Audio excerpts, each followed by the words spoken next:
Dave Mitchell always considered himself a man of the middle class.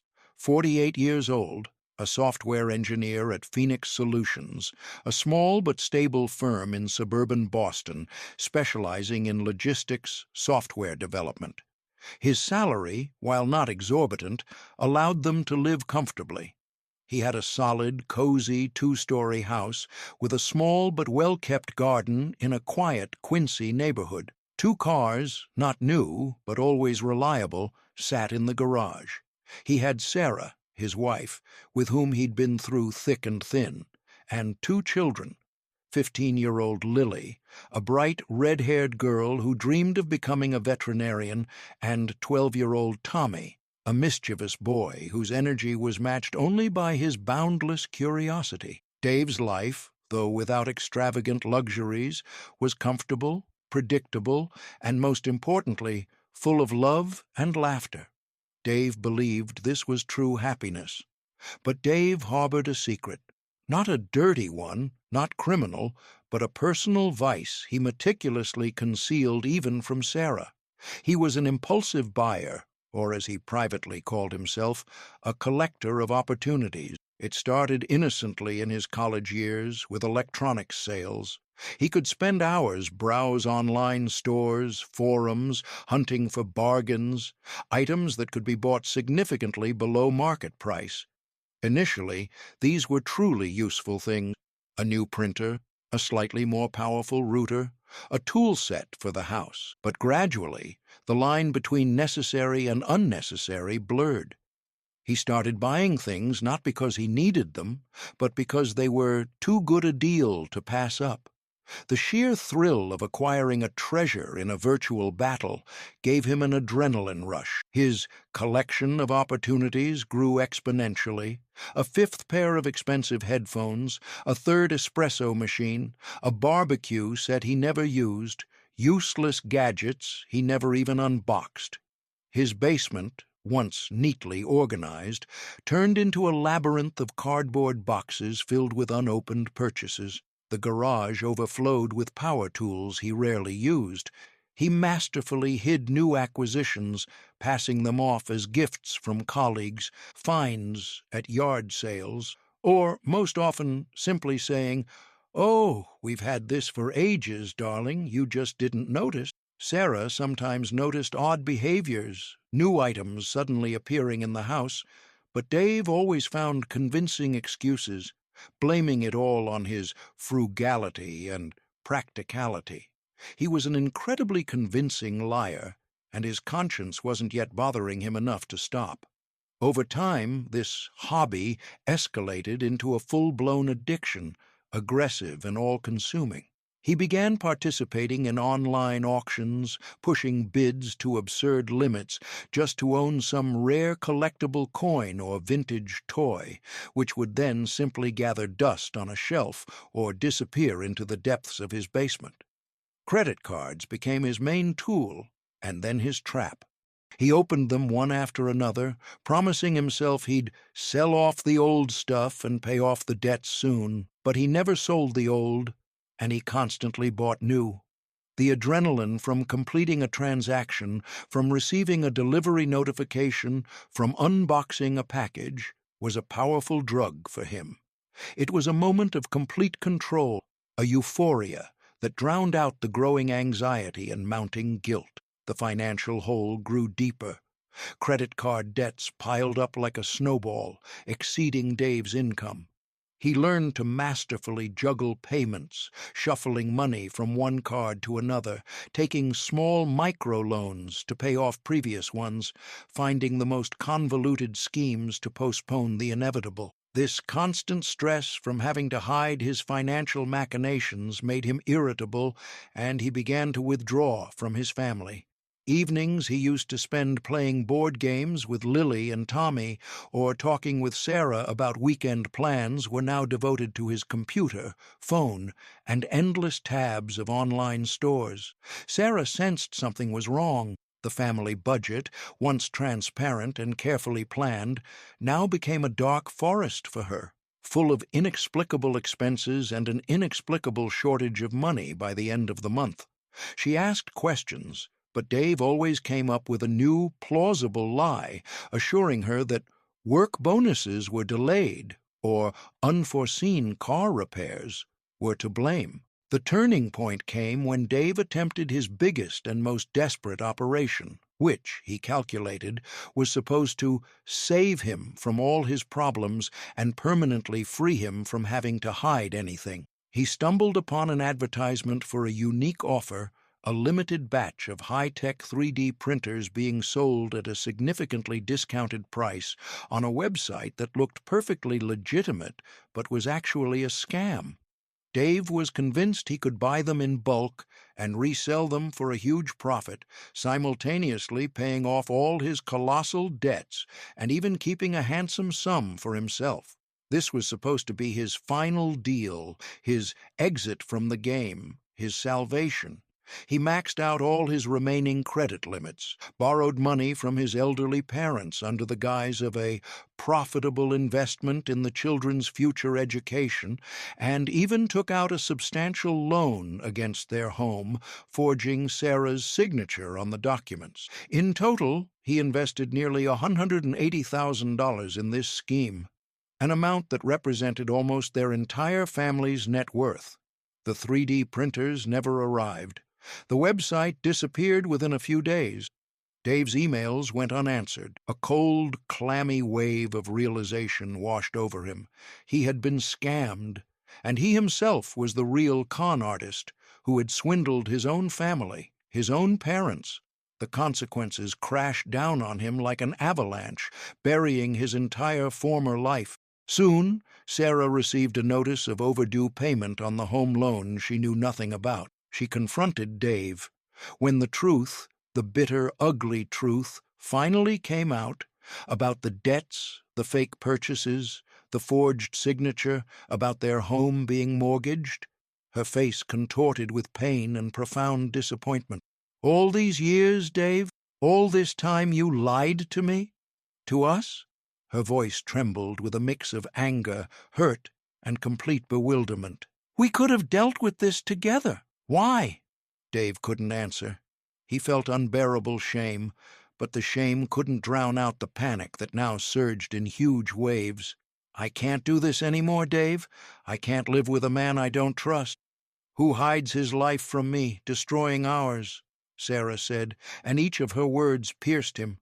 "I loved you, but these lies, they destroyed everything." At work, things also spiraled downwards. Constant stress, sleepless nights, chronic sleep deprivation, and distraction by endless financial problems led to critical errors in his projects. He missed deadlines, his code became sloppy, and his once sharp analytical mind grew dull. He became withdrawn, nervous, irritable. One day, his boss, Mr. Harris, called him into his office. "Dave, you're not yourself anymore. Your productivity has plummeted. You're constantly on edge, distracted. What's going on? I tried to reach out to you, but you pulled away. I can no longer risk projects because of your instability." Dave couldn't confess.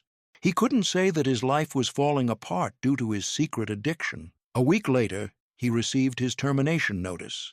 Losing his job and Sarah's profound disappointment were the first deafening blows. Then came the bank. The house was mortgaged, and since the debt hadn't been paid, it was repossessed. Sarah was broken by this. She filed for divorce. "The kids will be better off without this, Dave," she said at their last meeting with the lawyer. Her eyes were dry, but filled with deep, indelible sorrow. "I can't give them a future where we constantly live in fear because of your secrets and your actions. I need to protect them." She took the children, moving with them to her sister's in another state. The house was sold at auction to cover at least some of the debts. All savings disappeared.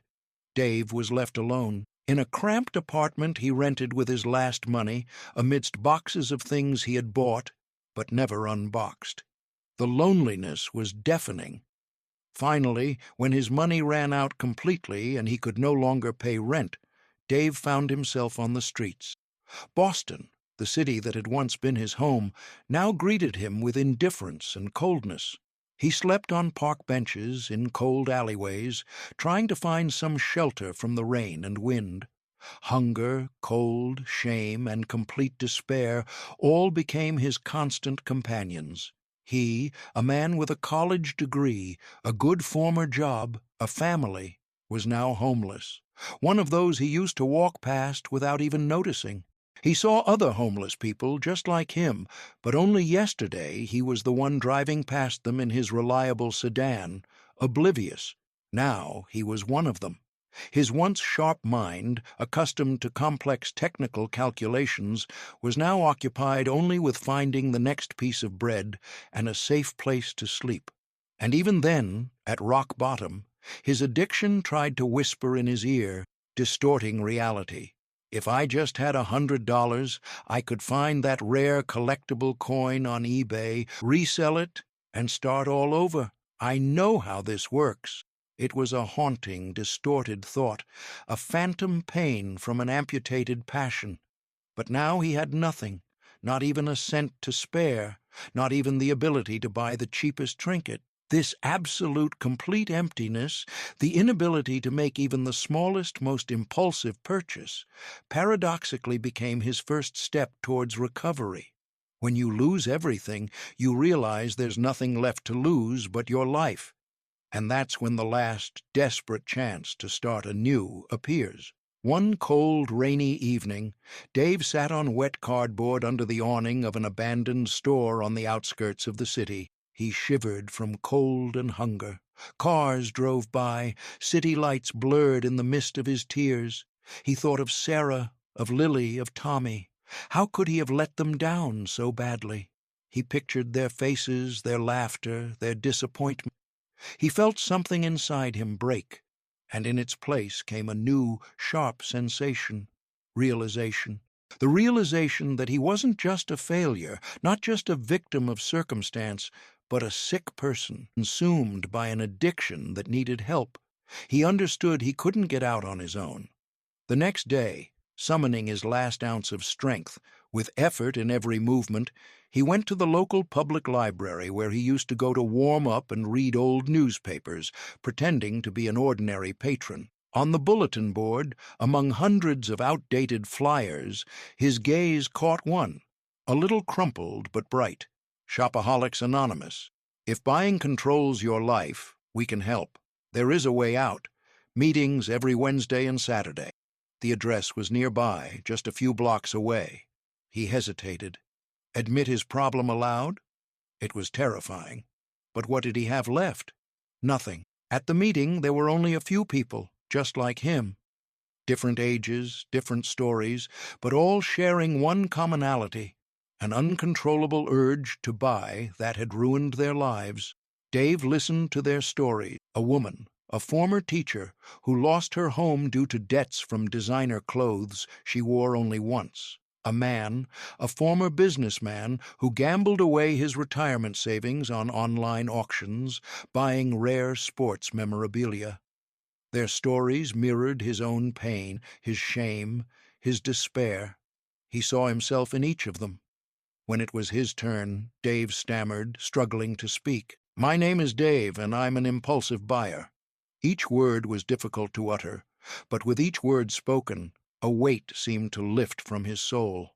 He told the whole truth, about the years of lies, the colossal debts, the fake purchases, the forged signature, the loss of his family, his job, his home. For the first time in years, he was completely honest with anyone, and most importantly, with himself. And in return, he saw not judgment, but understanding, empathy, and support in the eyes of these strangers. He cried, and he wasn't ashamed. After the meeting, an older, sturdy man named Frank approached him. Frank became his sponsor. Frank, a former sales manager who had lost everything due to his addiction to cryptocurrency investing and online trading, became a mentor for Dave. He didn't give him money, but he gave him something far more valuable: hope, guidance, and invaluable experience in overcoming addiction. He taught Dave the principles of the 12 Steps program, helped him cope with cravings, with feelings of guilt and shame. He was there when Dave slipped, when he wanted to give up, when thoughts of returning to old habits crept in. Dave began to change. He found a job in construction, tough, low-paying, but it gave him a sense of purpose and allowed him to sleep in a cot at a shelter. Every free moment he dedicated to recovery. He attended every meeting, read program literature, wrote his inventory list, a list of all the people he had harmed and all the mistakes he had made. It was excruciating. It tore him inside out, but he knew it was the only path to healing. He learned to manage his emotions, to recognize the triggers that made him reach for online stores or think about profitable deals. Instead of succumbing to impulses, he now did something else. He went for a walk, read a book from the library, called Frank or another group member.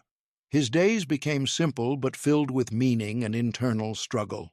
He began to appreciate the small things again, the taste of simple food, the warmth of a sunbeam, the laughter of others at the shelter, the feeling of his own body after hard physical labor. He truly began to live, not to escape from reality into a world of illusory purchases. A year later, he had saved enough money to rent a tiny room in a boarding house. It wasn't luxury, but it was his own space. He started calling Sarah and the children. At first, they didn't answer. Then Sarah would answer coldly and briefly, but she wouldn't hang up. Dave patiently talked about his meetings, about his struggle, about how he was changing, how he was learning to live again. He didn't ask for forgiveness. He simply showed that he was working on himself every single day. He knew that words meant nothing. Only actions mattered. One day, almost a year and a half after he began his recovery, Lily called him. "Dad, I miss you. Mom says you've changed a lot," she said. Dave cried. It was the first timid but priceless step towards rebuilding their relationship. First, rare phone calls, then short meetings in the park supervised by Sarah, then a modest dinner at an inexpensive cafe. He told the children about his mistakes, explaining how the disease had taken over him and how he was now fighting for his recovery every day. The children, to his surprise, understood.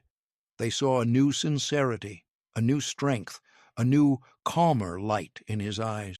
3 years after he found himself on the streets, Dave's life, slowly but surely, began to flourish. He continued to work in construction, but in the evenings and on weekends, he devoted himself to what he truly loved and was good at: electronics repair.